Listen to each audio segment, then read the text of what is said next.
질문을 두 가지를 하셨죠. 예수님이 이 땅에 오신 목적이 무엇인가?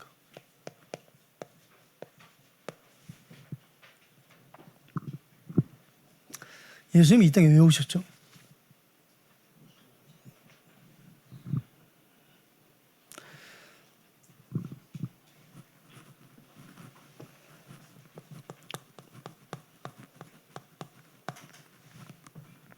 표적과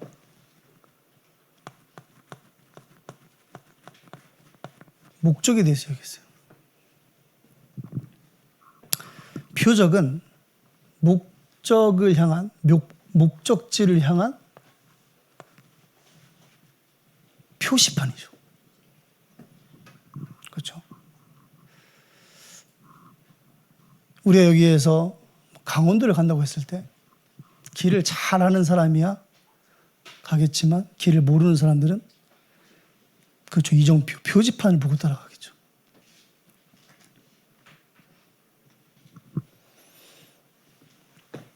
그럼 그 목적이 뭐냐는 겁니다. 결론부터 얘기하면 목적이 뭐예요? 예수 그가 그리스도이심을 우리에게 알게 하기 위해서 오신 거예요. 길이 되시기 위해서 오신 겁니다. 성경 구절들을 좀 보겠습니다. 마태복음 8장 14절입니다. 마태복음 8장 14절.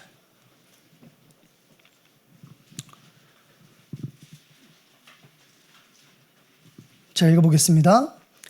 예수께서 베드로의 집에 들어가사 그의 장모의 열병으로 알아누운 것을 보시고 그의 손을 만지시니 열병이 떠나가고 여인이 일어나서 예수께 수종들더라. 저물매 사람들이 귀신 들린 자를 많이 데리고 예수께 오거늘 예수께서 말씀으로 귀신들을 쫓아내시고 병든 자들을 다 고치시니 이는 선지자 이사야를 통하여 하신 말씀에 우리의 연약한 것을 친히 담당하시고 병을 짊어지셨도다 함을 이루려 하심이더라. 아멘. 베드로의 장모가 열병으로 알아 누워 있어요. 치유하시죠. 또 귀신 들린 자들을 귀신을 내어 쫓으세요. 그게 뭐죠? 표적이에요. 표적은 어디를 향하는 표시판이라고 그랬죠? 목적을 향하는 표시판이에요. 이사야 53장 4절에 보면 오늘 읽었던 17절 말씀이 기록되어 있죠. 마태가 이사야의 글을 인용한 겁니다. 즉 병을 치유하고 귀신을 내어쫓는 이유가 예수 그가 그리스도심을 증명하기 위해서요. 그게 예수님이 이 땅에 오신 목적이라는 겁니다. 마태복음 12장 9절도 볼게요. 마태복음 12장 9절입니다. 거기에 보면 10절에요. 한쪽 손 마른 사람이 있어요. 예수님께서 그를 치유하십니다. 또 많은 병든 자들이 있어요. 15절에 예수께서 그들의 병을 다 고치세요. 그러면서 17절에 보세요. 이는 선지자 이사야를 통하여 말씀하신 바 보라 내가 택한 종 곧 내 마음에 기뻐하는 바 내가 사랑하는 자로다. 내가 내 영을 그에게 줄 터이니 그가 심판을 이방에 알게 하리라. 그는 다투지도 아니하며 들레지도 아니하니 아무도 길에서 그 소리를 듣지 못하리라. 상한 갈대를 꺾지 아니하며 꺼져가는 심지를 끄지 아니하시기를 심판하여 이길 때까지 하리니 또한 이방인들이 그의 이름을 바라리라 함을 이루려 하심이니라. 아멘. 예수님께서는 이 땅에 한쪽 손 마른 자를 치유하기 위해서 오신 게 아니라는 겁니다. 병든 자를 치유하기 위해서 오신 게 아니에요. 구약에 예언된 길, 오직 그 길이 당신이심을 드러내기 위해서 오셨다는 거예요. 그렇죠. 그게 예수님께서 이 땅에서 표적을 행하신 이유인 겁니다.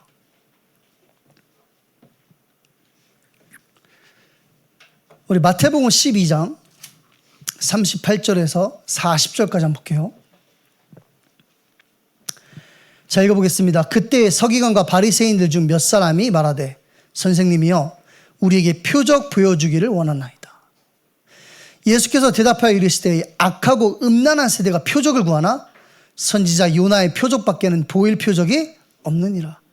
요나가 밤낮 사흘 동안 큰 물고기 뱃속에 있었던 것 같이 인자도 밤낮 사흘 동안 땅속에 있으리라. 아멘. 사람들은 어디에 집중하죠? 표적에 집중하는 겁니다. 그래서 따라가는 거예요. 눈에 보이는 증거들, 변화된 모습들을 보고 따라가는 겁니다. 그게 복음인 줄 알고, 그게 말 그대로 복음인 줄 알고 따라가는 거예요. 근데 예수님이 뭐라 그래요? 그게 복음 아니라는 겁니다. 맞죠? 요나가 구약 성경 39권 중에 한 권으로 기록된 이유가 뭐죠? 요나서가 말씀을 따라라. 그렇지 않으면 고난받고 힘들다? 그래서 요나서가 39권에 기록되어 있습니까? 아니에요. 요나서의 기록 목적이 뭐예요? 그래요. 3일 동안 그가 죽으시고 부활하실 것을 예언한 거예요. 예표라는 겁니다. 그러면 구약이 표적이라면 목적이 따로 있다는 거예요. 그 목적이 뭐예요? 예수 그가 그리스도이심을 드러내는 겁니다.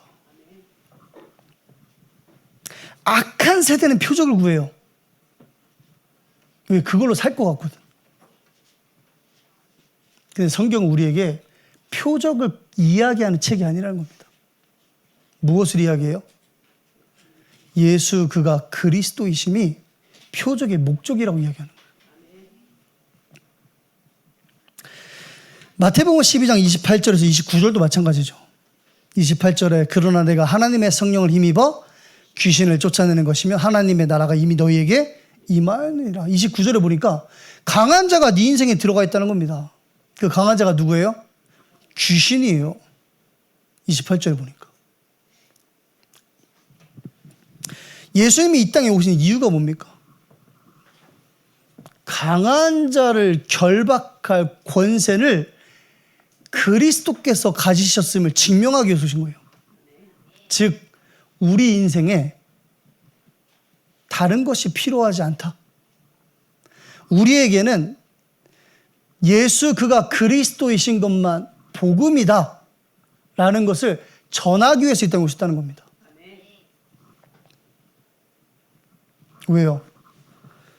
그리스도 앞에만 사단이 무릎 꿇어요. 그게 우리의 뭐예요? 목적지인 겁니다. 복음 앞에만 사단이 무릎 꿇어요. 그게 여러분들의 뭐가 돼야 돼요? 목적지가 돼야 돼요. 그래서 목사님께서 이렇게 말씀하셨어요. 예수 믿으세요. 저 이번 한 주간 동안 계속 제 영혼에게 이야기했어요. 예수 믿어라. 그게 무슨 말입니까? 예수님은 죄인을 죄에서 구원하시기 위해서 오셨다. 그 죄의 답은 그리스도밖에 없는 겁니다. 자, 여러분 안에 그 목적이 성취됐어요. 그걸 우리는 구원이라고 그래요. 여러분 인생에 예수님이 그리스도로 찾아오신 겁니다. 은혜로 인하여 믿음으로 말미암아 구원받았어요. 그럼 구원받은 자의 남은 여정, 구원받은 이후에 우리의 오늘,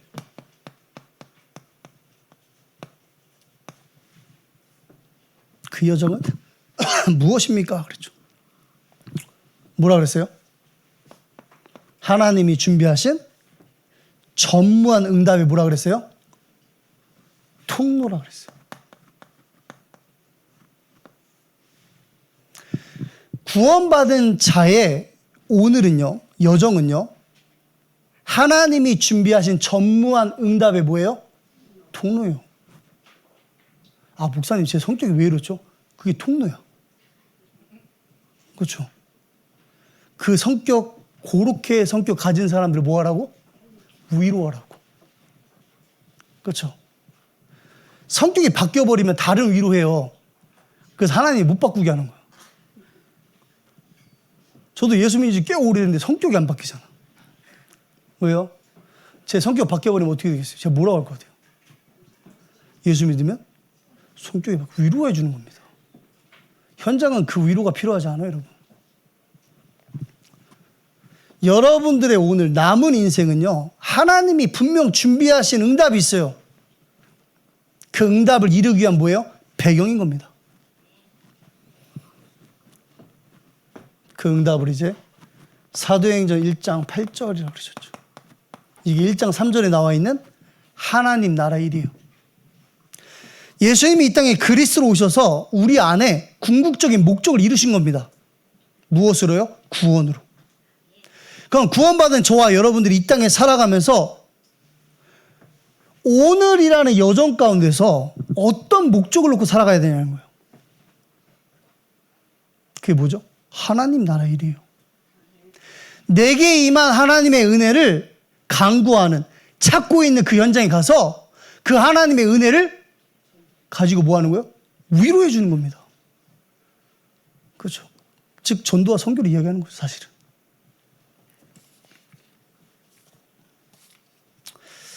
제가 오늘 그 RBS 아이들에게 한참 있다 올 줄 알고 다음에 오면 25분만 하고 마칠게 딱 했는데, 제가 말씀을 이렇게 하다 보니까 이걸로 아이들을 위로하면 안 되겠다, 시간으로. 표정 바뀌네. 또 모르지, 또 하나님이 이거 플러스로 위로하실지도 모르지. 여러분 다른 걸로 위로되면 안 돼요, 알겠죠? 자, 본론에 들어가기 전에 꼭 알아야 될 3가지를 이야기했어요. 목사님들은 3가지를 참 좋아해요. 그 왜 그러냐면 신학교에서 그렇게 배워요. 1, 2, 3 결론. 그러니까 이제 그게 배운 대로 이제 하는 거죠. 그 3가지 중에 첫 번째가 뭡니까? 하나님이 주신 복음이 무엇인가?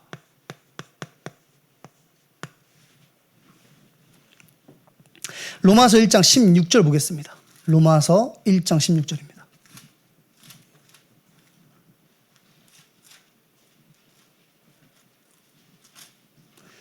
로마서 1장 16절. 우리 같이 한번 읽어보겠습니다. 내가 복음을 부끄러워하지 아니하노니 이 복음은 모든 믿는 자에게 구원을 주시는 하나님의 능력이 됨이라. 먼저는 유대인에게요 그리고 헬라인에게로다. 아멘.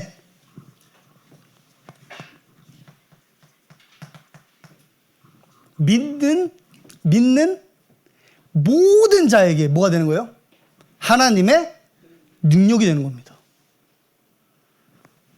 로마서 3장 23절에 뭐라고 써있죠? 모든 사람이 죄를 범하였음에 하나님의 영광에 이르지 못한다고 그랬죠.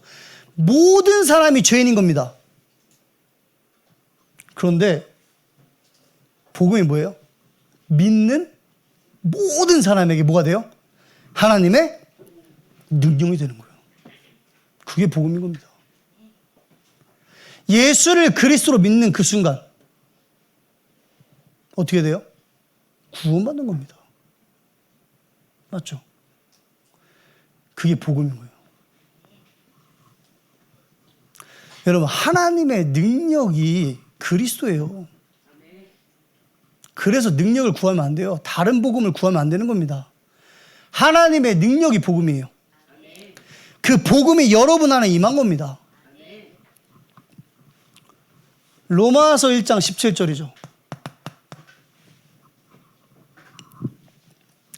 복음에는 하나님의 의가 나타나서 믿음으로 믿음에 이르게 하나니 기록된 바 오직 의인은 믿음으로 말미암아 살리람과 같으니라. 아멘. 복음에는 뭐예요? 하나님의 의가 나타나요. 믿음으로 믿음에 이르게 하나니, 이 말이 무슨 말이에요? 처음부터 끝까지 하나님이 주신 믿음으로만 가능하다는 겁니다. 어떤 믿음이요? 예수 그가 그리스도라는 믿음으로만 의인이 될 수 있다는 거예요. 왜요? 복음은 하나님의 의니까. 그거를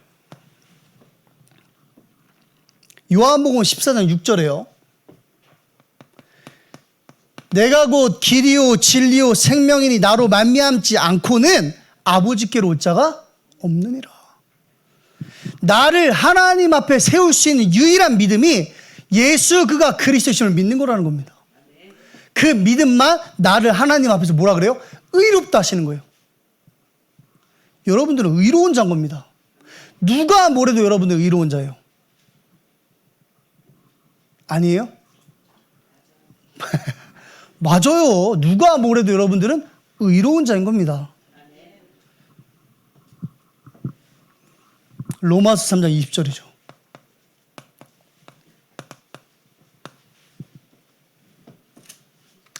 그러므로 율법의 행위로 그의 앞에 의롭다 하심을 얻을 육체가 없나니. 그 어떤 것으로도 그 어떤 복음으로도 하나님 앞에서 우리를 의롭다 할 것이 없다는 겁니다. 그래서 갈라디아서 1장에 뭐라고 써있어요? 다른 복음은 없어요. 그렇죠. 복음 같죠? 아니라니까요. 다른 복음은 없는 겁니다. 성경은 우리에게 하나님의 복음을 이야기하는 거예요. 이게 오직이죠, 오직. 복음이 뭡니까? 요한복음 19장 30절. 창세기 3장 15절에 보면 여자의 후손이 뱀의 머리를 상하게 할 것이라 그랬어요. 상하게 할 것이라. 그 말씀이 성취된 겁니다. 그게 복음이에요. 사단의 권세가 그리스도 이름 앞에 무릎 꿇어버린 거예요. 그게 복음이라니까. 복음, 좋은 소식. 저와 여러분들에게 복음은 한 가지밖에 없어요. 예수 그가 그리스도인 것만 복음인 겁니다. 그 이름 앞에만 사단의 권세가 무릎 꿇는 정도가 아니에요. 그렇죠. 그 이름 앞에 사단이 무릎 꿇는 겁니다. 이게 그 창세기에서만 15절에 보면은 머리를 밟는 정도가 아니에요. 갈갈이 찢어버리는 거예요. 그 표현 자체가. 그 머리를 얘기하는 게 아니겠죠. 여러분 인생의 주인이 누구였어요? 잘은 모르겠지만 사단이었죠. 근데 그 사단의 권세가 여러분을 어떻게 해요? 해할 수가 없어요. 여러분 진짜 무능력이 뭔지 아세요? 무능력? 여러분 무능력 체험한 적 있죠? 사단이 그리스도의 죽음과 부활로 인해서 우리가 느껴보지 못한 무능력을 체험하게 된 거예요. 우리가 다 누구에게 속해 있었죠? 사단에게 속해 있었죠. 지금은요? 하나님께 속해 있죠. 뺏긴 겁니다. 물론 하나님의 입장에서 도로 찾은 건데 사단의 입장에서 뭐예요? 뺏긴 거예요. 제가 뭐 이렇게 갖고 있다고 합시다. 근데 누가 와서 가지고 가서 아무 말도 못해. 무능력하게 되는 겁니다. 무능력. 그러니까 전도가 얼마나 무서운 건지 아세요? 남의 집에 가서 물건 갖고 나오는 겁니다. 근데 그 집주인이 아무 말도 하지 못해요. 왜요? 더 강한 자 대신 그리스도께서 그 강한 자의 권세를 멸해버린 겁니다. 그게 복음이에요. 끝났다는 겁니다. 뭐 다 끝났다고 하지만 본질이 끝나버렸어요. 사단의 권세가 끝나버렸어요. 에베소서 2장 8절이죠.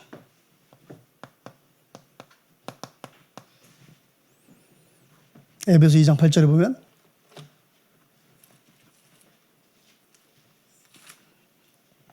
너희는 그 은혜에 의하여 믿음으로 말미암아 구원을 받았으니 이것은 너희에게서 난 것이 아니요 하나님의 선물이라.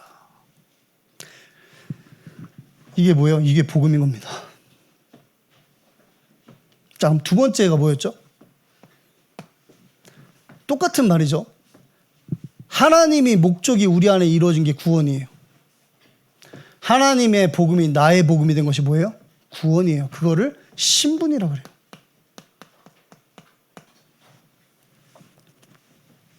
요한복음 1장 12절 영접하는 자 곧 그 이름을 믿는 자 예수 그가 그리스도이심을 믿는 자 성경은 뭐라고 써 있어요?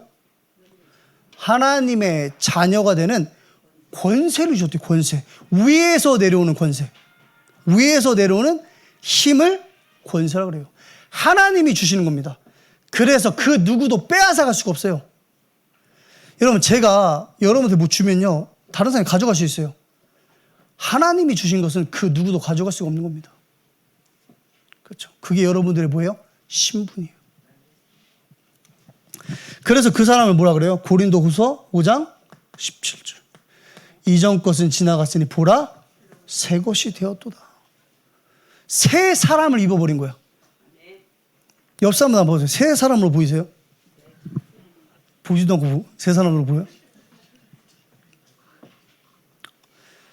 여러분들이 얼마나 소중한 사람들인지 여러분들이 잘 알아야 돼요. 그렇죠? 새로운 피조물. 하나님이 창조하신 존재를 피조물이라고 그래요. 근데 하나님이 여러분을 새롭게 창조하신 겁니다.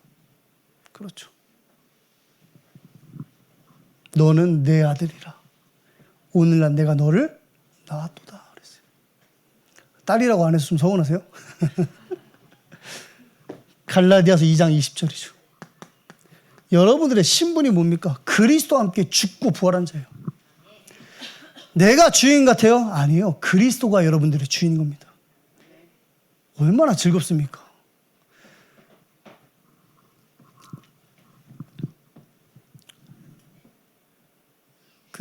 우리 다민족 예배에 보면 가나에서 온 이반이라는 친구가 있어요. 이제 그 친구가 자기 꿈은 이제 목회자, 선교사가 되는 게 꿈이야. 근데 이제 지금 여기서는 일을 하죠. 공장에서 일을 하는데 틈틈이 그 회사 사람들한테 복음을 전하나 봐. 연락이 왔어요. 사장한테 복음을 전하는데 자꾸 자기는 자기를 믿는다 그러는데 자기가 신이라고. 그랬어요. 사장님한테 이야기해봐. 사장님, 제가 사장님 보니까 믿을만하지가 않은데 사장님은 본인이 믿어지세요? 뭐 우스갯소리긴 하지만 여러분, 저는 저를 보면 절대 믿어지지가 않아요.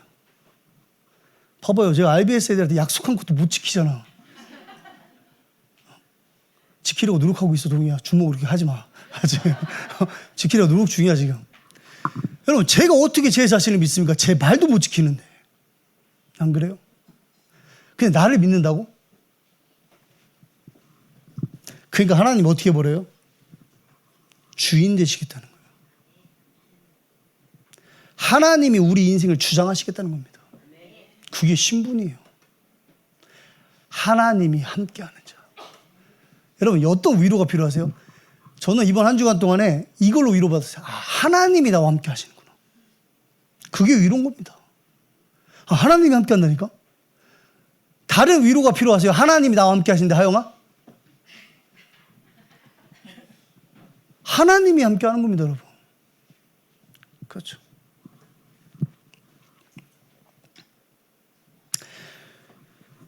그 신분이 어디와 연결됩니까? 라고 이야기하면 이렇게 되는 거예요. 로마서 1장 1절. 그리스도를 위한 인생. 복음을 위하여 택정함을 받았다는 겁니다. 그게 여러분들의 신분이에요. 고린도 전서 1장 17절이죠. 복음을 전하라고. 나에게 복음이 된 이 하나님의 복음이 나를 통해서 현장에 증언되는 겁니다. 그게 여러분들의 신분이에요. 마지막 세 번째가 뭡니까? 오늘이죠.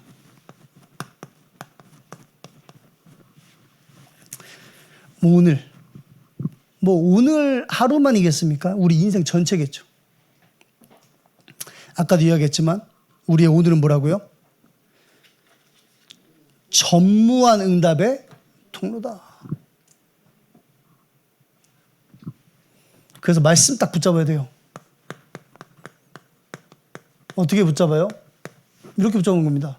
나의 오늘의 시작은 무엇으로? 복음을 누림으로. 구원 속에서 내게 임한 하나님의 복음, 그 속에서 내가 가진 신분을 가지고 오늘을 시작하는 겁니다. 그게 저와 여러분들이 뭐여야 돼요? 시작이어야 돼요. 과정은 뭐예요? 기도죠. 기다림. 하나님은 전무한 응답을 준비해 놓으셨어요. 어디에? 현장에. 현장에 누가 있어요? 사람이 있어요. 나는 어떤 사람으로 부름받았어요? 복음을 위하여. 복음을 전하라고. 나의 과정은 뭡니까? 복음을 누리는 가운데 기다리는 겁니다. 어디를 놓고요? 현장을 놓고. 그게 우리 뭐야? 기도가 되는 거예요. 아직 가지 않은 현장을 놓고 기도하는 겁니다. 우리 RBS 학생들이 아직 가지 않은 고등학교. 그 현장에서 만날 교사, 선생님들. 대학 현장을 놓고 기도하는 겁니다. 아직 가지 않았지만 내게 반드시 올 그 현장을 놓고 뭐 하는 거예요? 기다리는 거예요. 시작은요, 복음을 누리는 겁니다. 복음으로 행복한 시간을 갖는 거예요. 그럼 마무리는 뭐겠어요? 내게 복음인 하나님의 복음이 한 영혼의 인생의 복음임을 보게 되는 거예요. 그게 전도입니다. 본자는 뭐 하게 돼 있어요? 전하게 돼 있어요. 하나님의 복음으로 위로받은 자는 다른 것으로 다른 사람을 위로하지 않아요. 하나님의 복음으로 위로하는 겁니다. 여러분, 하나님께 위로받았다? 그것만큼 큰 축복이 없는 거예요. 하나님의 위로를 모르는 자들은 다른 것으로 위로하려고 그래요. 그 끝이 어떨까요? 마무리가 전도, 하나님의 나라의 일과는 상관없는 마무리로 끝나게 돼 있어요. 그거는 아무 의미 없는 인생이에요. 여러분의 인생은 하나님의 뜻을 이루는 인생임을 확신하시기 바랍니다.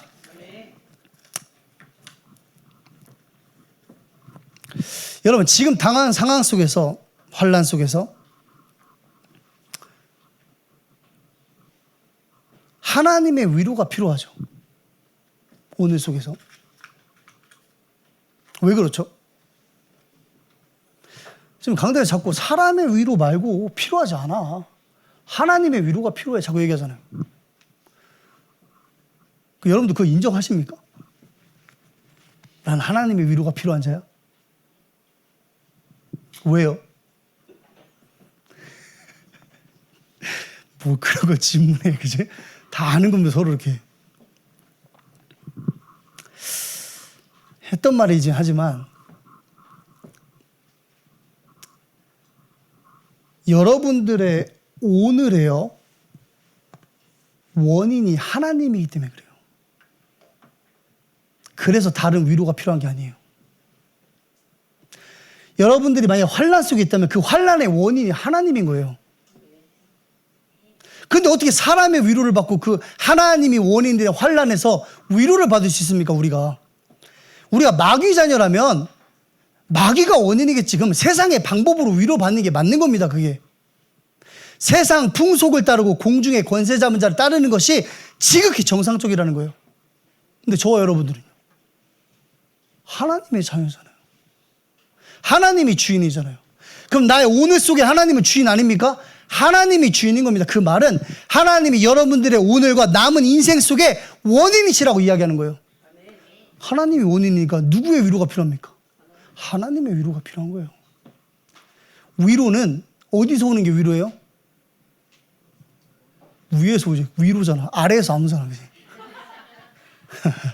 오늘 새벽 기도 되게 써먹었는데 한 번에 못 알아들었는데 여기는 한 번에 알아들었어.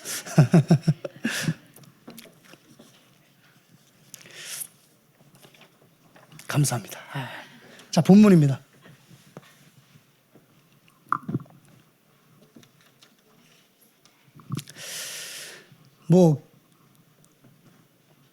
전체 메시지를 정리하면 이렇게 되겠죠. 하나님은 그리스도의 고난을 통하여 우리를 위로하시고 위로받은 우리가 다른 사람에게도 그리스도의 고난으로 위로하기를 원하신다. 이제 그게 전체 메시지겠죠. 그럼 우리가 질문 한번 해야 돼요. 그리스도의 고난이 무엇인가? 그리고 그 고난에 참여하는 자가 무엇인가? 우리 오늘 읽었던 말씀 보겠습니다. 고린도서 1장입니다. 5절 보시면요. 그리스도의 고난이 우리에게 넘친 것 같이 우리가 받는 위로도 그리스도로 말미암아 넘치는도다. 그랬어요.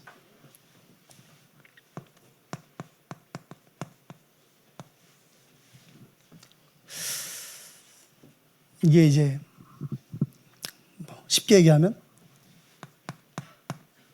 십자가의 원리죠. 십자가의 원리가 그리스도의 고난이에요. 죽음을 통해 생명이 드러나는 겁니다. 그게 십자가의 원리예요. 우리는 죽으면 끝났다고 생각하죠. 근데 십자가의 원리는 뭐냐면, 그리스도의 도가 뭐냐면 죽음으로써 우리에게 생명을 주시는 겁니다. 그게 그리스도의 고난이에요. 히브리서 2장 14절 15절에 보면 죽음의 세력 잡은 자 마귀를 멸하시고 그랬는데 그 앞에 뭐라고 써있죠? 죽음을 통하여 그랬어요. 한평생 매어 종노릇하는 모든 자들을 놓아주려 하심이라. 생명을 이야기하는 겁니다. 그게 십자가의 원리예요. 마가복음 10장 45절도 동일하죠. 인자가 온 것은 섬기려 하는 것이, 섬김을 받으려 함이 아니요 도리어 섬기려 하고 모든 사람, 많은 사람들을 대속하기 위해서 오셨다. 그래서 죽음이에요.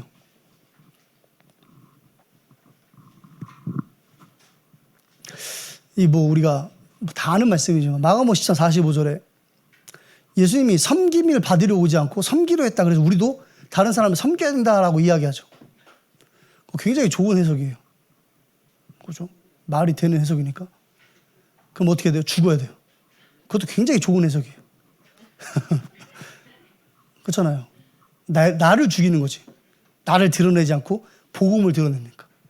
이렇게만 해석해도 굉장히 좋은 해석이 되겠죠. 예수님께서 이 땅에 오셔서 우리에게 섬김을 받지 않고 섬기려 오셨다는 말은 정말 간단한 이야기예요. 여러분들은 잘 기억 안 나겠지만 우리 어린 랩런트들은 좀 기억이 나겠죠. 지금도 그럴 수 있죠. 아플 때, 너무 아파서 막 죽을 것 같을 때, 제가 코로나 걸렸을 때 딱 그랬거든요. 이러다 죽겠다. 진짜 코로나 걸려본 줄 아시죠? 와, 이러다 사람이 죽는구나. 여러분, 그때 부모가 자녀를 섬겨요. 밥 갖다 주고, 그죠? 닦아주고. 그게 맞는 말이에요? 자녀가 부모를 섬겨야 되잖아요. 근데 누가 누굴 섬겨요? 부모가 자녀를 섬기죠. 왜 섬겨요? 그렇죠. 무능력한 거예요. 그게 죄인인 겁니다. 아무 힘이 없는 겁니다. 죽어 있는 거예요. 누가요? 우리가. 그래서 그리스도께서 우리 섬기신 거예요. 그 섬김의 방법이 뭐예요? 그리스도의 고난인 겁니다. 히브리서 9장 11절에서 12절에 보면 단 한 번의 제사로 우리를 어떻게 하셨어요? 구원하신 겁니다. 단 한 번의 제사로. 영원한 속죄를 이루신 거예요. 그게 십자가의 원리예요. 그리스도의 고난. 그러면서 1절에서 3절에 보시면요.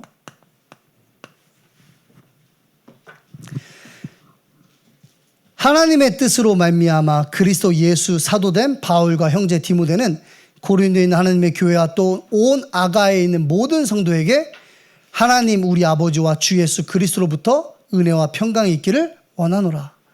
찬송하리로다. 그는 우리 주 예수 그리스도의 하나님이시요 자비의 아버지시요 모든 위로의 하나님이시며. 아멘.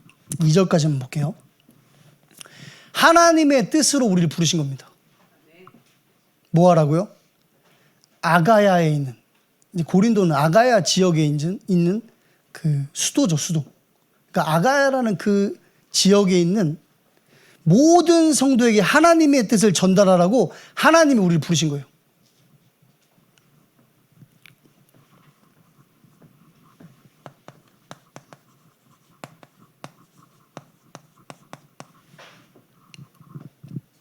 그럼 하나님의 뜻이 뭐겠습니까?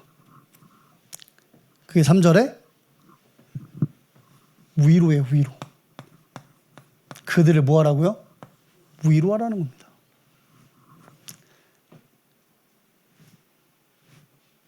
그리고 마지막으로 저와 여러분들은 뭐 해야 되냐면 이 그리스도의 고난에 참여해야 돼요.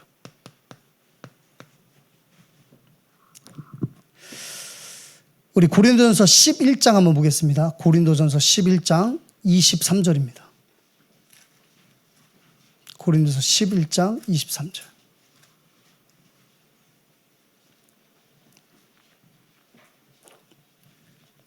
자, 읽어보겠습니다. 내가 너에게 전한 것은 주께 받은 것이니 곧 주 예수께서 잡히시던 밤에 떡을 가지사 축사하시고 떼어 이르시되 이것은 너희를 위하는 내 몸이니 이것을 행하여 나를 기념하라 하시고 식후에 또한 그와 같이 잔을 가지시고 이르시되 이 잔은 내 피로 세운 새 언약이니 이것을 행하여 마실 때마다 나를 기념하라 하셨으니 너희가 이 떡을 먹으며 이 잔을 마실 때마다 주의 죽으심을 그가 오실 때까지 전하는 것이니라. 아멘. 참여하는 거예요. 그리스도의 고난을 전하는 것이 그리스도의 고난에 뭐 하는 거예요? 참여하는 거예요. 베드로전서 4장 12절도 한번 보겠습니다. 베드로전서 4장 12절입니다. 베드로전서 4장 12절. 자, 읽어보겠습니다. 사랑하는 자들아 너희를 연단하려고 오는 불시험을 이상한 일 당하는 것 같이 이상히 여기지 말고 오히려 너희가 그리스도의 고난에 참여하는 것을 즐거워하라. 이는 그의 영광을 나타내실 때에 너희로 즐거워하고 기뻐하게 하려 함이라. 너희가 그리스도의 이름으로 치욕을 당하면 복 있는 자로다. 영광의 영 하나님의 영이 너희 중에 계심이니라. 너희 중에 누구든지 살인이나 도둑질이나 악행이나 남의 일을 간섭하는 자로 고난을 받지 말려니와 다른 복음 전하지 말라는 소리예요. 16절에 만일 그리스도인으로 고난을 받으면 부끄러워하지 말고 도리어 그 이름으로 하나님께 영광을 돌리라. 그리스도의 고난에 참여하는 자. 마지막으로 하나만 더 볼게요. 로마서 8장 18절입니다. 로마서 8장 18절. 같이 한번 읽어보겠습니다. 생각하건대 현재의 고난은 장차 우리에게 나타날 영광과 비교할 수 없도다. 아멘. 그리스도의 고난이 무엇입니까? 그가 죽으심으로써 우리에게 생명을 주신 거예요. 하나님은 우리를 구원하시고 당신의 뜻을 이루시기 위해서 우리를 부르신 겁니다. 그럼 우리 뭐 하는 자가 돼야 돼요? 그리스도의 고난에 참여하는 자가 돼야 돼요. 하나님의 위로를 뭐 하는 거예요? 전달하는 자인 겁니다.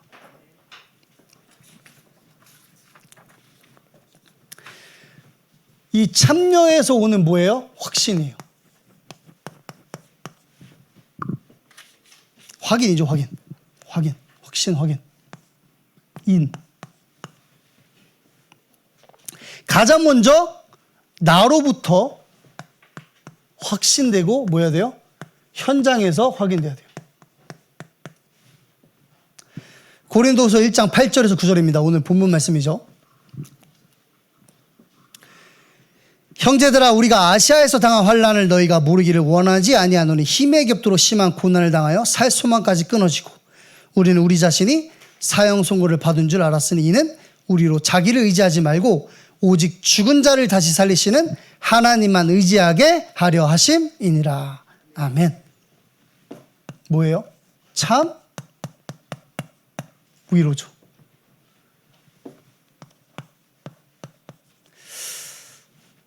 이제 에베소에서 복음 전하다 바울이 찍힐 뻔했잖아요.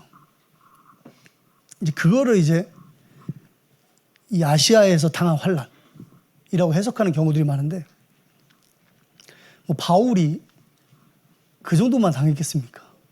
그렇죠. 바울이 당한 고난을 비하면 우리의 오늘은 아무것도 아니죠, 사실. 여러분, 복음 전하다가 돌 맞아봤어요?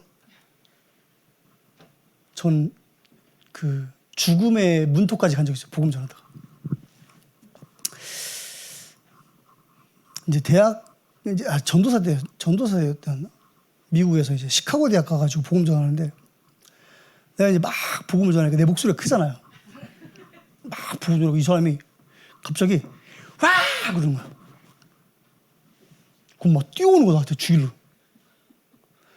나도 그렇지. 내가 복음 거었는데 딱 있으면 되는데 이렇게. 뒤도 한번 도망갔어요. 너무 무서운 거야, 흑인이었는데. 아, 그때 생각이 또 갑자기 나네. 아, 근데 진짜 너무 무서워가지고. 참 위로. 그때 제가 이제 복음 확실하지는 못했나 봐요, 그죠? 오늘 읽었던 말씀 9절에 보시면, 바울이 아시아에서 복음 전하는데 자기 자신을 의지했던 거예요. 우리도 복음 전할 때 우리 말, 우리 경험, 우리 생각 의지하면서 막 아닌 것 같은데 인본주의 막 쓰잖아요, 그죠? 하나님은 그것까지도 철저하게 무너뜨려 버리는 거예요. 그렇죠? 그러면서 뭐라 그래요? 너 의지하지 마. 죽은 자를 다시 살리시네. 저는 이 말씀 속에서 내가 죽어 있었구나. 그렇죠? 내가 죽어 있었잖아요. 저와 여러분들이 사단에게 종되어 있었잖아요. 거기서 나를 구원하신 그 하나님을 의지하라는 겁니다. 그걸 어디에서요? 가장 먼저 나에게서 확인해야 돼요. 그래야 현장을 위로할 수 있는 거예요. 내가 거기서 참 위로를 받아야 현장에서 참 위로를 전달할 수 있는 겁니다. 두 번째가 뭐예요? 참 능력이죠. 고린도서 4장 7절에서 10절이죠. 우리가 이 보배를 질그릇에 가졌으니 이는 심히 큰 능력은 하나님께 있고 우리에게 있지 아니함을 알게 하람이라. 우리가 사방으로 우겨싸임을 당하여도 쌓이지 아니하며 답답한 일을 당하여도 낙심하지 아니하며 박해를 받아도 버림받지 아니하며 거꾸로 뜨림을 당하여도 망하지 아니하고. 그러면서 뭐라 그래요? 우리가 항상 예수의 죽음을 몸에 짊어짐은 예수의 생명이 우리 몸에 나타나게 하람이라. 생명이 나타나는 거야. 다른 걸로 위로받으면 안 돼, 건호야. 복음으로 위로받아야 돼, 지금. 시간으로 위로받으면 안 돼. 제가 어제 저녁에 오늘 새벽까지 이제 메시지를 준비하는데 하나님이 참 능력으로 내게 역사하시더라고. 이 말씀이 저에게 복음으로 확 들리는 거예요.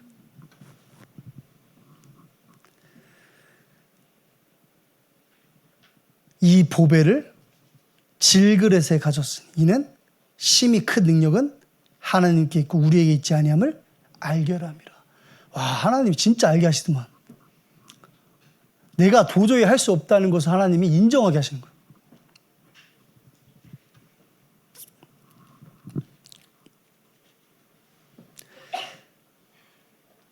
그게 뭐예요? 하나님의 참 위로예요.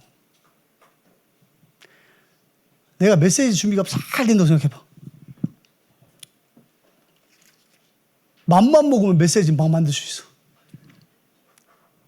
그럼 내가 하나님 의지하겠습니까? 나에게서 위로받지. 하나님은 절대 허락하시는 분이 아니에요. 하나님이 택한 자를 끝까지 놓지 않는 겁니다.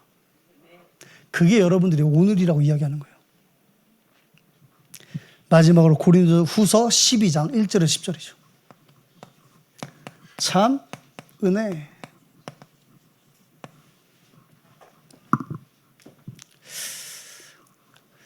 모르겠어요. 저는 그냥 이렇게 생각해요. 바울이 얼마나 힘들었으면 3번 기도했을까? 바울이 누굽니까? 바울이 다니엘도 아니고 바울이잖아요. 나 같으면 하루 종일 막 365일 기도하겠지만 바울은 아니잖아요. 그러니까 바울도 사람이라. 위로되지 않으세요? 위로되죠. 바울도 사람이라. 3번 간절히 기도했대. 막 복음을 놓고 기도한 게 아니라 뭘 놓고 기도했어요? 자기의 아픔을 놓고 기도한 거예요. 위로가 되죠. 근데 하나님이 뭐라 그러시죠? 바울 때문에 위로받으면 안 돼요. 여기서 은혜 받아야 돼요. 12장 9절부터 볼게요. 나에게 이르시기를 내 은혜가 네게 족하도다. 이는 내 능력이 약한 데서 온전하여짐이라 하신지라. 우와, 나의 연약함이 하나님의 능력을 드러내는, 하나님의 완전하신 복음을 드러내는 축복의 통로가 되는 겁니다. 그러므로 바울이 어떻게 돼요? 위로받죠. 도리어 크게 기뻐함으로 나의 여러 약한 것들에 대하여 자랑하리니. 예전에는 내 문제인 줄 알았어요. 근데 지금 뭐예요? 전무후무한 응답을 놓고 하나님이 준비하신 통로가 되어버린 겁니다. 내가 위로받으니까 뭐 할 수 있어요? 현장을 위로하는 겁니다.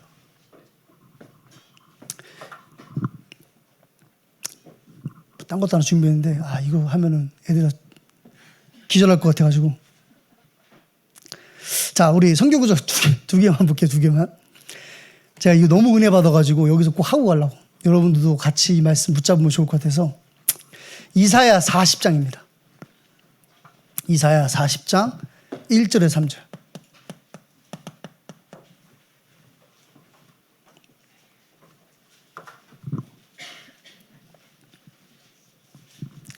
이사야 40장 1절에 3절입니다. 우리 같이 한번 읽어보겠습니다. 너희의 하나님이 이르시되 너희는 위로하라. 내 백성을 위로하라. 너희는 예루살렘의 마음에 닿도록 말하며 그것에게 외치라.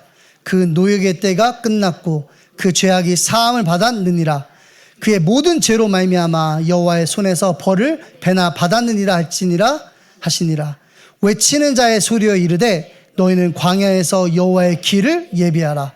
사막에서 하나님의 대로를 평탄하게 하라. 아멘. 여러분 누군지 아세요? 하나님의 위로자예요. 그렇죠? 현장을 위로하라는 겁니다. 가서 이야기해 주라는 거예요. 그들에게 다른 것이 필요하지 않다는 것을. 하나만 더 볼까요? 이사야 51장입니다. 12절에서 16절. 이사야 51장. 12절에서 16절. 우리 한 절씩 읽어보겠습니다. 이르시되 너희를 위로하는 자는 나 곧 나이니라.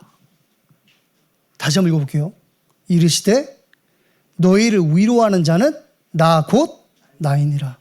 너는 어떠한 자이기에 죽을 사람을 두려워하며 풀같이 될 사람의 아들들을 두려워하느냐. 자, 그냥 다 읽을게요. 하늘을 펴고 땅의 기초를 정하고 너를 지은 자 여호와를 어찌하여 잊어버렸느냐. 너는 너를 멸하려고 준비하는 저 학대자의 분노를 어찌하여 항상 종일 두려워하느냐. 학대자의 분노가 어디 있느냐. 결박된 포로가 속히 놓일 것이니 죽지도 아니할 것이요 구덩이로 내려가지도 아니할 것이며 그의 양식이 풍족하지도 아니하리라. 부족하지도 아니하리라. 나는 네 하나님 여호와라. 바다를 휘저어서 그 물결을 뒤흔들게 하는 자이니 그의 이름은 만군의 여호와니라. 내가 내 말을 네 입에 두고 내 손을 그늘로 너를 덮었나니 이는 내가 하늘을 펴며 땅의 기초를 정하며 시온에게 이르기를 너는 내 백성이라 말하기 위함이니라. 아멘. 위로되시죠. 말씀에서 위로받아야 돼요. 하나님만 나를 위로할 수 있구나. 아니, 하나님이 나를 위로하시는데 학대자의 분노를 내가 두려워한다고요? 내 문제를 내가 지금 문제로 생각하고 있다고요? 하나님이 나를 위로하시는데.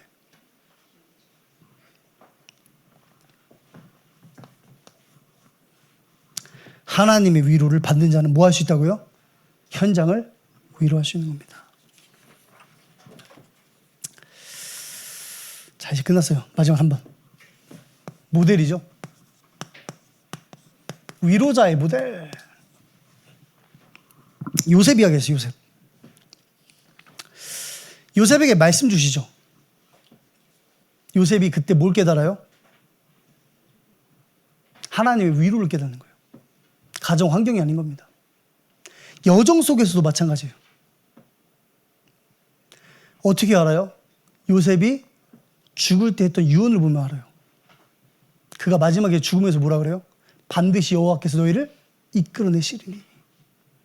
뭘 이야기하고 죽습니까? 약속의 땅 가나안.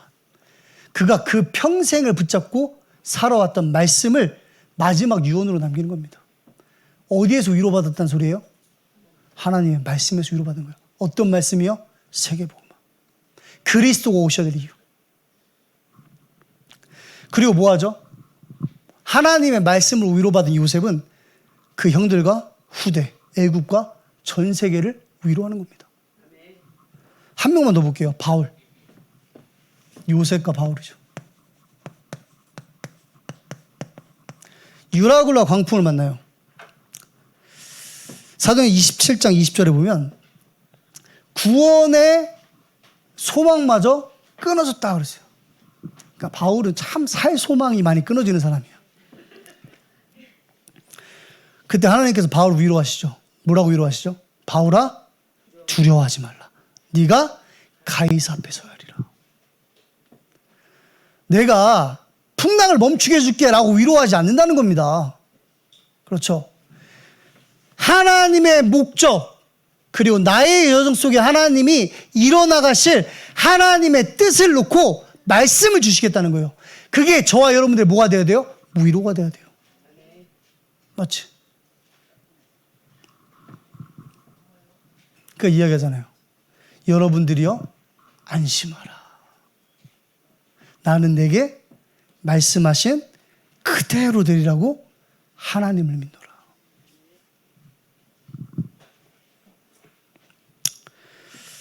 결론입니다. 약속은 못 지켰지만 그래도 결론을 써야죠.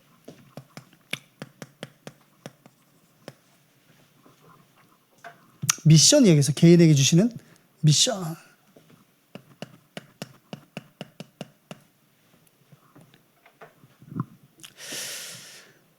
많은 사람들이 신앙생활을 하면서 자기가 당한 상황, 오늘 속에서 답을 찾아요. 그러니까 엘리야, 예레미야, 세례 요한 선지자 중에 한 명을 찾던 그 사람들도 예수님을 따르던 사람들이에요. 지금으로 따지면 교회 안의 성도들이죠. 근데 하나님은, 예수님이신 예수님은 무슨 이야기를 하시죠? 당신이 그리스도라고 이야기해요. 죽고 부활하신 이후에도 제자들은 이스라엘 회복하심이 이때입니까? 라는 자기 문제에 대한 답을 찾죠. 거기에 위로받고 싶은 거예요. 그래, 이때쯤 회복될 거야. 그때 만약에 예수님이 그때 이스라엘 회복될 때가 언제죠? 1900 몇 년도지? 그 얘기 해줬으면 대박이었을 건데, 그치? 그러면 그때 AD 30년 이러니까 계산해 보면 앞으로 한 1900년 있다가 뭐라 그러세요? 땅끝 증인 되리라 라고 말씀하시죠.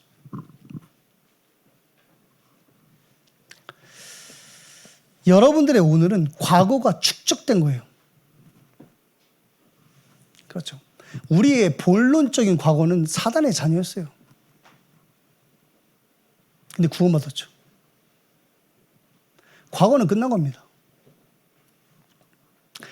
근데 우리의 오늘은 우리가 과거 속에 살아왔던 우리 경험과 우리의 지식들이 나를 만든 거예요.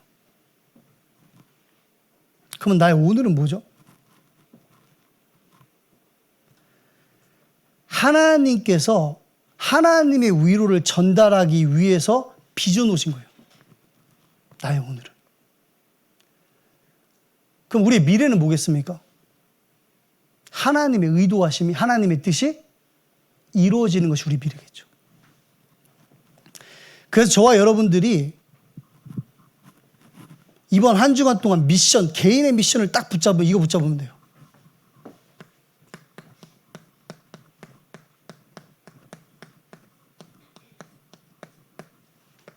예수 믿자. 예수 믿어요.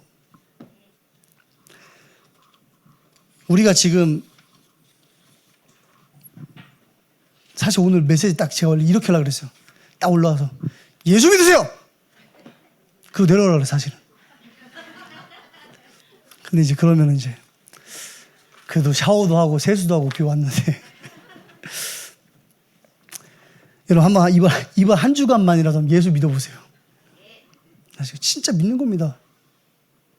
내 인생의 원인 되시고 나를 부르시고 나를 통해서 전무후무한 응답을 준비하신 그 하나님. 그 어떤 것도 내게 위로가 되지 않는 하나님만 나의 위로 되심을, 그리스도로 만족하고 충분함을 믿는 겁니다. 누리는 거예요. 오늘 예수 그가 그리스도 되심이 여러분들의 신앙으로 고백되어지는 은혜가 있기를 주님의 이름으로 축복합니다.